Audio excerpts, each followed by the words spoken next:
O Atletas no Ar está de volta e a sua participação é fundamental para que esse programa seja um sucesso que tem sido.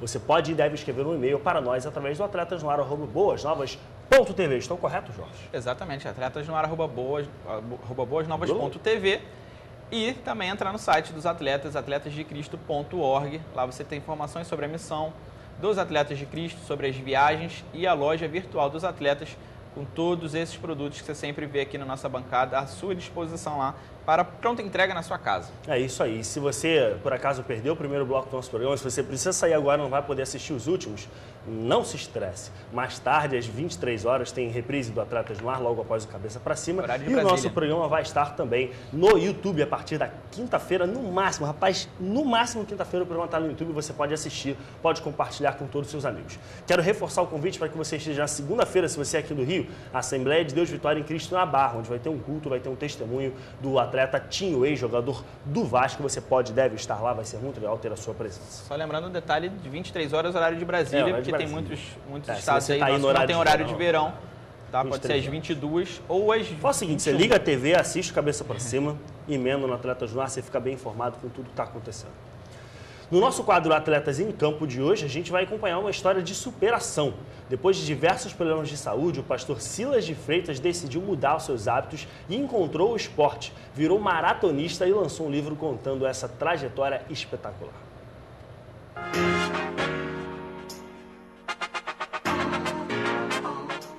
A ideia desse livro surgiu quando eu comecei a correr e pensei em colocar minha experiência para que todos pudessem conhecer, né? Então, eu estava exatamente fazendo essas corridas e pensei que podia compartilhar isso com outras pessoas também, a minha experiência de uma mudança de hábitos e de começar a correr. A minha história, a minha família tem problemas cardíacos e outros tipos de problemas e eu pensei em entrar na terceira idade mais saudável.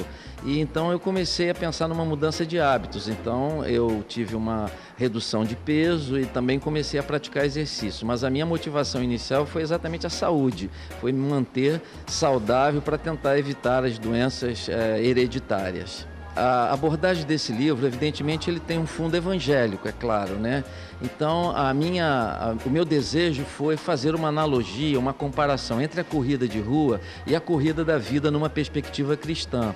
Então, aquelas coisas que a gente precisa desenvolver, aprender numa corrida de rua, a gente também pode aplicar na vida cristã. Então, o meu desejo, na verdade, era passar uma mensagem, até mesmo para as pessoas que não são evangélicas, de que a gente pode mudar hábitos e ter uma vida saudável, não somente fisicamente, mas também espiritualmente, com uma relação saudável com Deus.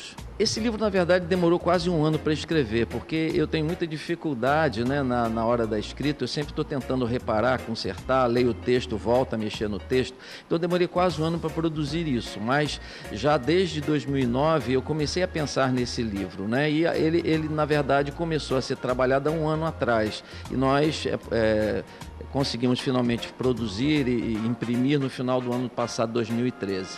Eu procurei no início do ano, em janeiro, um nutrólogo e através dele eu então consegui uma redução de 12 quilos no meu peso.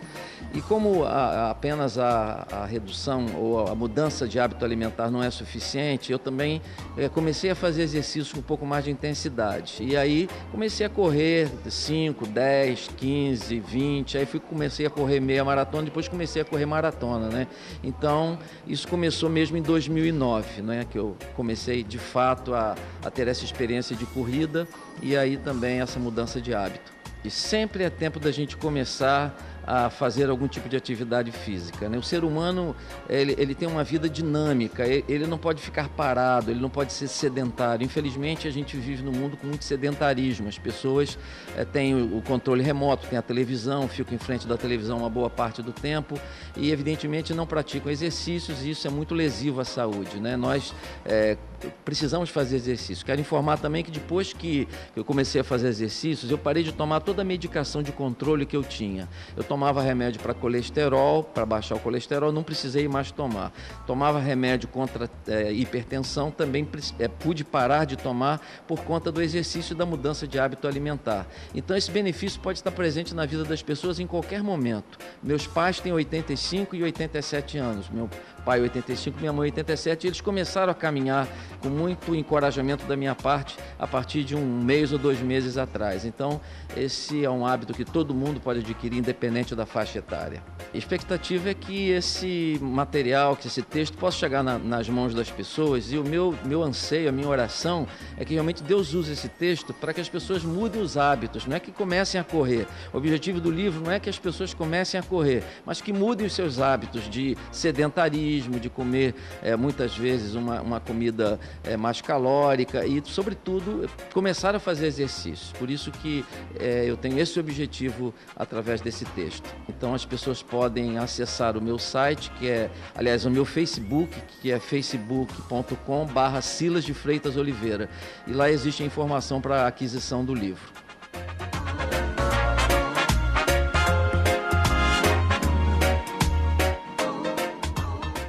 Tá aí o pastor Silas.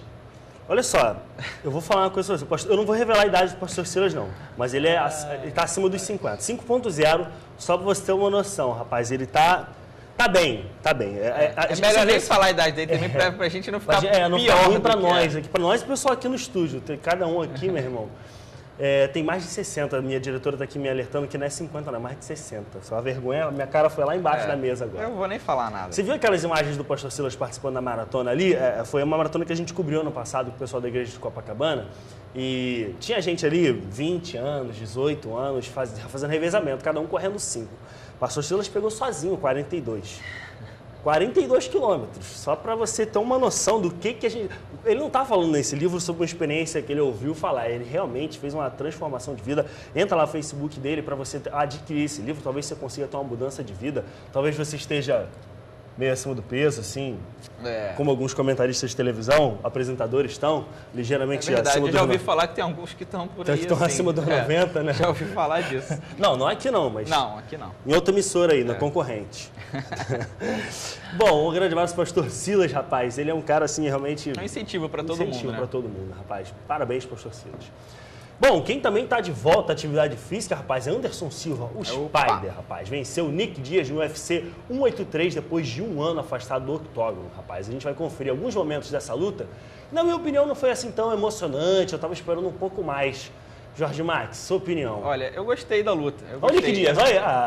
Abusado, né, rapaz? Ele não faria isso com o Anderson antes do que aconteceu, antes das 2 derrotas do Anderson. Provocou muito o Anderson, fez muita gracinha, mas... fez demais. Agora pouco. Também colaborou pro espetáculo, né? Sim, com certeza. No final da luta, até o Anderson falou sobre isso. Ele é um showman, um cara que sabe dar espetáculo.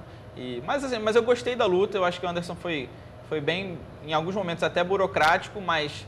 dentro do que eu imagino que ele e a equipe dele queriam. Dentro daquilo que alguém que está voltando de lesão poderia fazer e deveria fazer também. É verdade. Não se arriscou muito, mas eu você imagino que foi a estratégia dele. Ele sempre que acertava golpes, ele acertava e voltava. Em nenhum momento, mesmo quando o Diaz aparentava sentir o golpe, ele continuava indo para cima para finalizar a luta. Em nenhum momento ele fez isso. Em todos os 5 rounds, ele estudava o adversário, entrava com alguns golpes e depois recuava um pouquinho.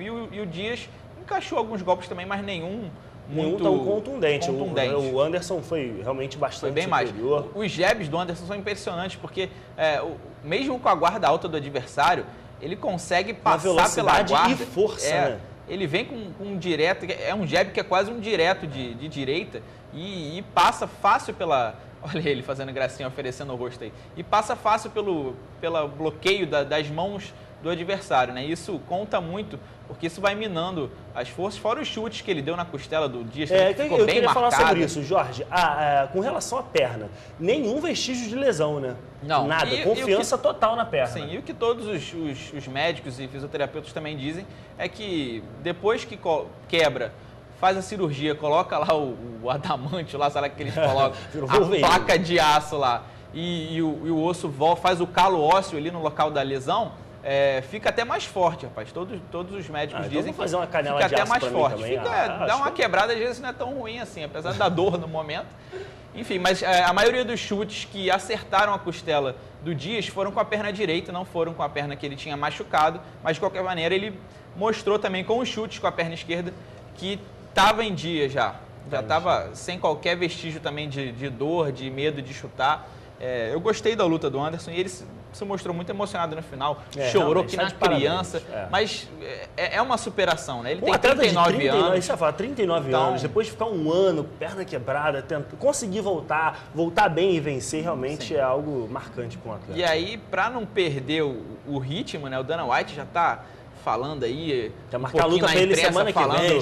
Falando contra o Georges St-Pierre e tal, o pessoal já começa a ficar meio alvoroçado assim. Não sei se os dois se encarariam nesse momento, mas seria de fato uma grande luta. O Anderson podia enfrentar o Crocop, cara. O UFC contratou o Mirko Crocop de novo. Podia fazer uma luta interessante aí dos coroas. A luta dos coroas aí. Bom, pra gente não deixar de dar destaque aqui no octógono, rapaz, do que aconteceu com os outros brasileiros. Thales Leite, uma finalização sensacional contra o Tim Bochas. Prendeu ele aqui. Bárbaro, né, rapaz? Ficou que nem uma criança dormindo também. Quase pegaram um cobertor, botaram, deixa ele dormir um pouco aí. Realmente um jiu-jitsu assim, fenomenal do Thales Leite. E ele passou boa parte da luta na levando trocação, prejuízo, aceitando ali a luta em pé. E quando levou para o chão, mostrou que era muito melhor no chão. Muito melhor e aí finalizou. O Thiago Alves, o nosso Thiago Pitbull, nocauteou o Jordan Main, do Canadá. Excelente luta do Thiago Pitbull também. Excelente. Pitbull danado mesmo. Foi uma luta boa, uma trocação muito intensa também. O estilo do Thiago Pitbull mesmo. Sim, Foi pra cima. Ele até lembra um pouco, às vezes, o Vanderlei, né? Essa coisa de ir pra cima, às vezes até afobado e partir pra cima com Mas tudo. Mas a cara pesada também, ele levou uns ali, ele vinha pra cima naquela vontade, levava e continuava, vai embora. Muito pesado. E aí ele acertou um belíssimo chute, que o rapaz sentiu. Ele foi chegando pra trás, como na luta do Lyoto, há um tempo atrás, deu um chute, o rapaz foi sentindo, foi caindo assim. E aí, meu irmão, ele foi pra cima, o cara já encostado na grade e definiu a luta. Por último, destaque pro atleta de Cristo, nosso amigo Thiago Marreta, nocauteou Andy Enns. E que marretada! Nas marretadas, fazendo jus ao nome, né? Acho que foi uma das melhores lutas, assim, em termos de ground and pound, ele desce aquela mão pesada, rapaz. Fez jus ao nome, o apelido de Marreta e ganhou na marretada. Ganhou na marretada. Em breve, no nosso quadro, atleta por ele mesmo, Thiago Marreta, nosso companheiro, nosso grande amigo, tá de parabéns por essa luta. Dos octógonos para os campos, lá do outro lado do mundo, a Austrália venceu pela primeira vez a Copa da Ásia, derrotando a Coreia do Sul por 2-1 na final. Vamos aos gols. Primeiro gol marcado pela Austrália foi... Eu não consigo falar esses nomes desses caras, é difícil pra caramba. Só tem um inglês diferente, né, rapaz? Luongo fez o primeiro gol. Chute goleirão, meio que aceitou. Acho, não sei não, olha aí. Dava pra pegar, Jorge? Foi bem no cantinho, mas... Foi bem no cantinho, foi forte também. A Coreia do Sul empata, dá uma olhada lá no placar. 46 minutos de jogo, gol do Son Heung-min. Aí é desafio pra falar. Son Heung-min, eu acho que é assim que fala. Excelente empatando no finalzinho, nos acréscimos. No finalzinho, o jogo foi para prorrogação. Que Na isso, prorrogação, excelente jogada. E o Troise vai fazer o gol da vitória, o gol do título da Austrália, rapaz. A Austrália que desde 2006 está na AFC, que é a confederação lá da Ásia, porque não tinha realmente adversários dentro da Oceania para a Austrália. Então chegou na final da Copa da Ásia em 2011, mas não levou. Chegou na final esse ano e venceu na sua terceira participação em Copas da Ásia. 76 mil pessoas assistindo o título da Austrália.